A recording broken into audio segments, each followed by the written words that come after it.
Strange World is embarrassing for Disney. Well, for Disney Animation anyways. It's the worst performing film in the modern era. It makes Brother Bear and The Good Dinosaur look successful by contrast, and it also makes Onward look like a giant money earner. But there's something even worse about this particular film. It's a financial disaster. Let's dive into that. There's a lot to it. Here we go.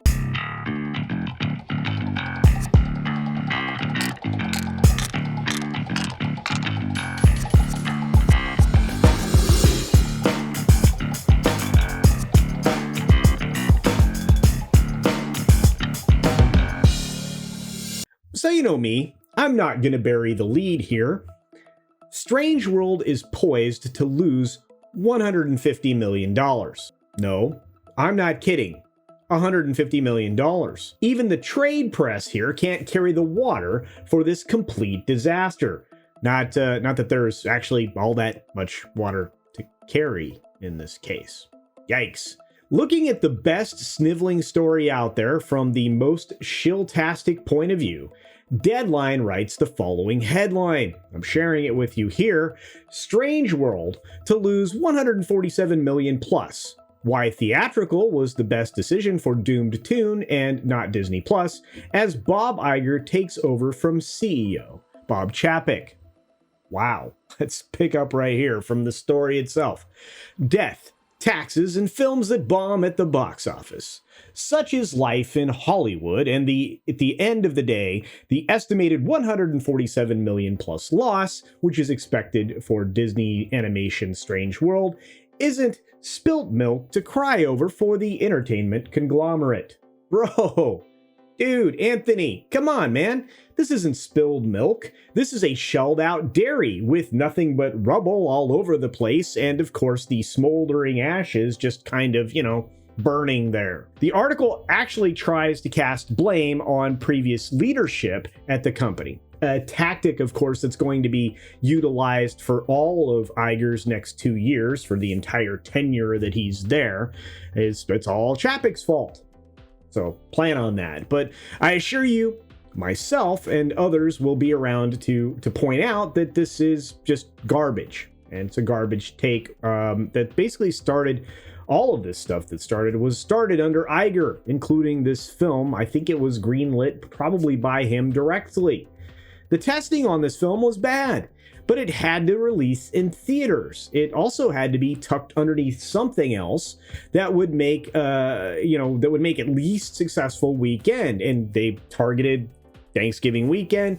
They had Wakanda Forever, which they assumed was going to be a giant success, which we'll talk about that another time here real soon. Look, here's a glimpse of just how crass and craven the folks in Hollywood and Disney specifically are, as a little truth is actually leaked into this particular article right here. And I'm going to quote for all the investors out there that are invested in some of these entertainment companies that are tired of losing the money.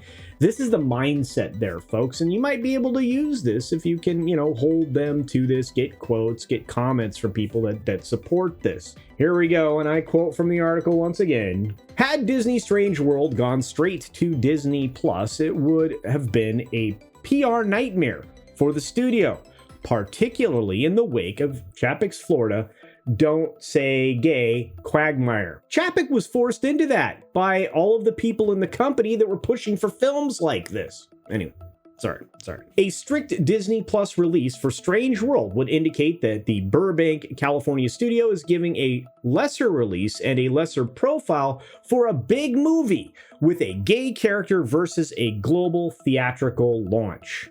Well, it's more than one gay character. It's an entire relationship, and it's, between people who are not of adult age. But I'm going to set all that over here, right? In other words, what this is saying here is we had to lose money because of our agenda. We don't care about investor money. This had to be released far and wide, but not to the countries that it might offend, because we're just that cowardly.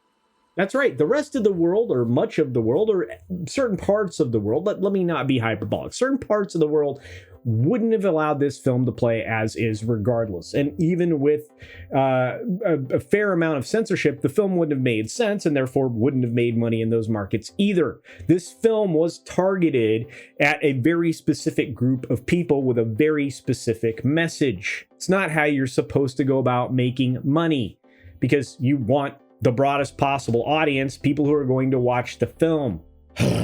What's even more frustrating is that the article doesn't stop there, of course. It added this spectacular reorganization of history that I thought maybe you would enjoy as well. I quote from the article: "In addition, a straight Disney Plus release for Strange World would be a continued slap in the face to its animation team, which have seen years and years of their life's work intended for full-on theatrical go to streaming, i.e. Pixar's Soul, Turning Red, Luca, and Disney's Raya and the Last Dragon. The return of Iger is also intended to boost Disney creatives' morale in the wake of the binary and bean-counting Chapek era. An executive who one former Disney bigwig told me was known as the Swiss Army knife of executives at the company. In other words, able to make a profit at whatever division he took charge of. Now, outside of the article, let's deal in some facts. Iger had no influence on whether this particular film was going to be released theatrically at all. No influence whatsoever, because that would have had to have been several months ago when it was put on the calendar. And at that particular point in time, Iger was still considering a run for president or purchasing the Suns basketball team. The decision for Strange World for theatrical rested firmly in Kareem Daniels' hands, or perhaps even one of his underlings. I doubt Chapek even bothered to get involved with it, and I don't think he would have cared. Although, maybe, hard to say, he's been pretty burned from inside the company, or had been from inside the company before. And again, no matter the spin here, whatever it is that Anthony and others are going to, throw out there about this particular piece of garbage, Disney is primed to have another lost quarter, right? When, at least when it comes to theatrical releases, the bloodletting won't likely stop even when Avatar: The Way of the Water starts to, cross $1 billion. Because based on everything James and others have said about this film, it has to cross $2 billion in receipts to have it make sense. And I'm telling you right now, in today's economic circumstances, that's highly unlikely. And I'm sure you'll have to agree. But you know what? Let's get to this point. What do you think?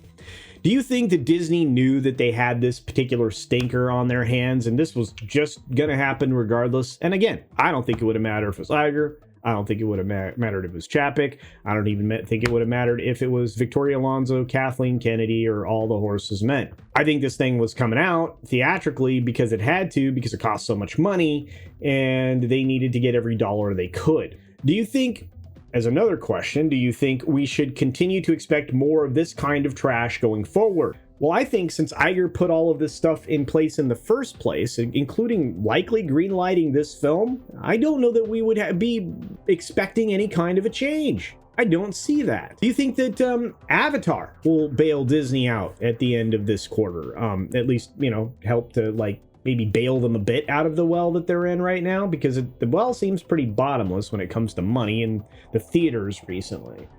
And finally, do you think that you'll yourself suffer this film at any point in time? Maybe when it comes to Disney Plus, if you still have Disney Plus. That might be a poll I need to run. Do you still have Disney Plus? Maybe I'll do that. Anyway, feel free to utilize the comment section down below. Did you actually see this film? Do you know somebody that went to see this film? Do you know somebody who accidentally took children to see this film? I'm just curious. I'd like to know, though. There's a lot of questionableness to this particular film. I'm wondering about the rating. But again, I guess there's nothing overt in there. And some people said it actually fit inside the story, but I'm not even curious enough to try to investigate it myself. So yeah. This thing, I don't know. They advertised it quite poorly. They told a poor story. I don't know. I don't know. Anyway, whatever you think, please utilize the comment section down below. And hopefully, hopefully we can engage in some constructive conversation around this film and around the fact that it is losing $150 million. Wouldn't it be nice to be able to have $150 million? Please support other independent creators here on the platform that are bringing you news and events on the daily from an independent perspective. Probably things that you haven't heard about in the mainstream because they're oftentimes ignored. So all you have to do for the people that you enjoy is, of course, hit that like button, subscribe, make sure you turn on the bell for notifications, comment, share out whatever it is that they do so that their channel can grow, because that's the only way to have organic growth here on platforms like this, is to have other people recommend your content, because it's not like you get into the algorithm all that often when you're a smaller creator, because of course they favor the big ones, the mainstream, who are continuing to deliver you, well, cheese whiz. With that being said, I'm gonna end the video the same way I always do. Be sure to take care of yourself, take care of others, wash your hands, of course, because it is good hygiene. And until next time, bye.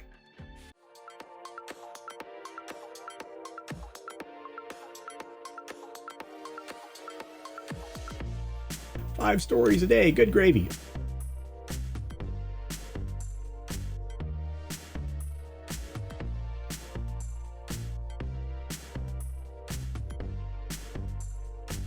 And don't forget to check out my Rumble at rumble.com/CultureCasino.